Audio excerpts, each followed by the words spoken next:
Grabe. Sobra na po itong administrasyong Marcos, mga ka-PL. Usong-uso po sa administrasyon niya itong tinatawag na singit budget. Katulad po nung 26.7 billion na inilagak po nila sa ahensya ng DSWD na mismong taga DSWD nga ay hindi alam itong programang AKAP. Abay, hindi lamang po pala ito sa DSWD nangyayari, kundi sa iba't ibang ahensya ho. Bilyon-bilyon ang halaga, mga ka-PL. Pera ng taong bayan. Nakakapanghinayang po ang boto natin sa kanya. O ito po yung mga ahensya at ito po ang bilyon-bilyong halaga na isiningit para ilagak sa mga ahensya. Basahin ko. Bago ko lang po simulan, makikisuyo sa mga hindi pa po nakasubscribe na mga ka-DDS at mga kababayan natin. Baka naman. At pakiclick na rin po ang notification bell para updated kayo sa lahat ng upload. At huwag nyo rin pong kalimutan, pakilike na rin po itong video. Maraming salamat. Makikisuyo lang po. Hindi ko magawang tumawa sa babasahin kong ito, mga ka-PL. Nakapanglulumo, nakakagalit. O ito, ang mga paningit at palusot na pondo na paghuhugutan. Ha? Paghuhugutan. Ng rehimeng Marcos sa pangangasiwa ng Los Lisa and Company. Una, 12 billion na ikinabit sa gastusin ng Commission on Election para sa nabunyag na Politician Initiative o PI, pondong hindi hiningi. Hindi hiningi o hindi alam ng COMELEC na may inilaan palang pondo para sa kanila. Taga COMELEC, hindi alam, nagulat.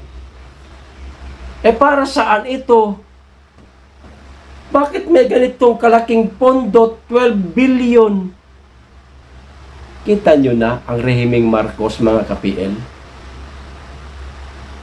Pangalawa, 27 billion na isiningit sa pondo ng Department of Social Welfare and Development. Ngunit, ang mga ngasiwa sa pera ay ang tanggapan ni Speaker Ferdinand Martin Romualdez.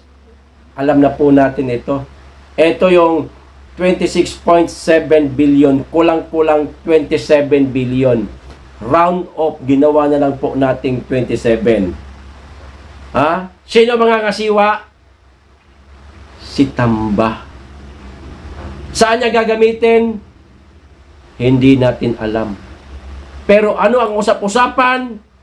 Walang iba. Gagamitin sa Pinsan Initiative.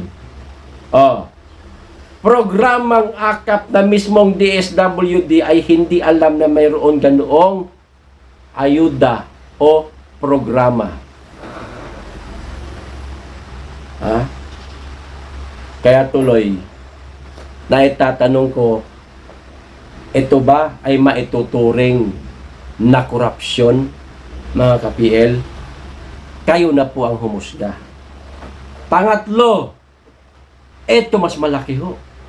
168 billion na isinampay sa gastusin ng Department of Public Works and Highways. Subalit, walang programa of works o walang program of works at pati DPWH ay nabulaga na meron ganitong pondo sa kanilang ahensya.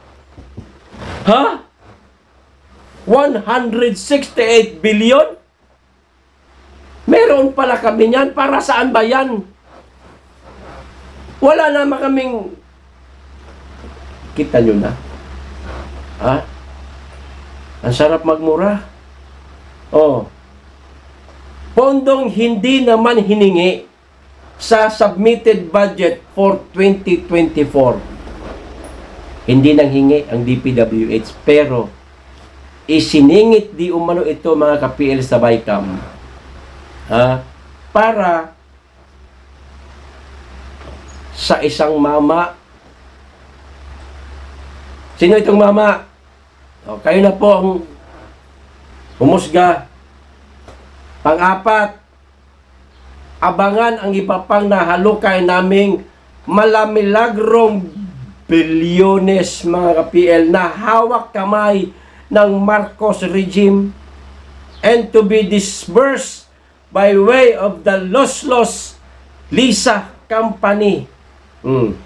Simple certification sa Congress lang kasi at mailulusot nila nang walang problema sa COA at iba pa. Panlima, hindi pa natin pinag-uusapan dito iyong milyones na lingguhang kinokobra mula sa uplan milyonaryo dito sa PCSO. Hindi ba kayo nagtataka? Linggo-linggo may nananalo 6 million, 10 million at mas malalaking halaga pa. Kita nyo na ang administrasyong ito mga ka-PL. Hindi ko nga magawang tumawa sa content na to. Na high blood po ako. Kanina pagbasa ko dito na high blood na ako. Kilala nyo po ako eh. Hindi naman ganito ako mag-content eh. Dinadaan ko po lahat sa biro. Tumatawa ako pero nang mabasa ko ito bay, nagkumulo po ang dugo ko. Pera po natin yan. Yung mga bilyon-bilyon na binanggit ko kanina. Pero di umano, pangangasiwaan lamang ito ng isang tao. Saan niya gagamitin? Abay sa PID umano. Uy, napakaswerte mo naman. Sigurado ka. Nasa PI talaga yan. Oh, sa PI pa nga lang, tutol na kami. Eh baka dalhin mo pa kung saan yung budget na yan. Tragis mga kababayan, oh. Imbis na gamitin na lang sana po itong pera para makatulong po sa ating mga kababayan, kahit naman lang sa mga magsasaka, tragis binubulsa pa nila. Itinatago nila sa kung saan sa mga ahensya para kung kinakailangan po nila ng budget, yun po ang huhugutin nila.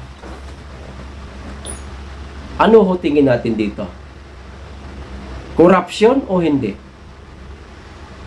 Kayo na po ang humusga.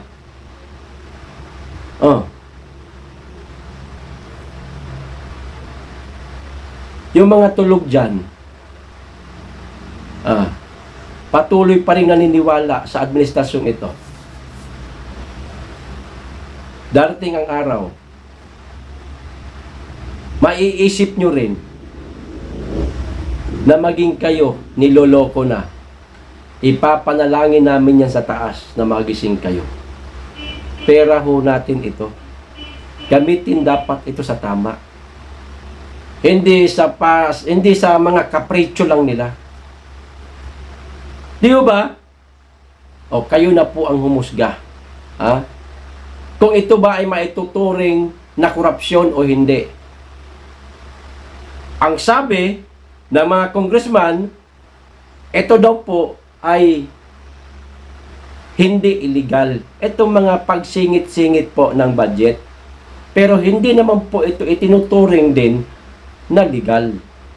Matagal na daw di umano itong mga nakagawian. Pero ngayon lamang po ito nailantad dahil nga po sa napakalalaking halaga ng pera. At napakaraming ahensya ang pinaglalagakan po nila ng malalaking pondo. Dito ho sila nabuking.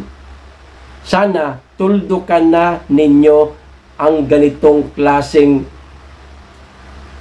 pagpapalusot o singit na mga budget para magamit sa tama ang pera ng bayan, hindi sa isang buaya lamang. Di ba? Ano pong masasabi nyo rito mga ka-PL? Paki-comment na lang po. Hanggang dito lang ho tayo. Maraming salamat at higit sa lahat, mag-iingat kayong lagi at mahalin po natin ang Pilipinas. Be blessed.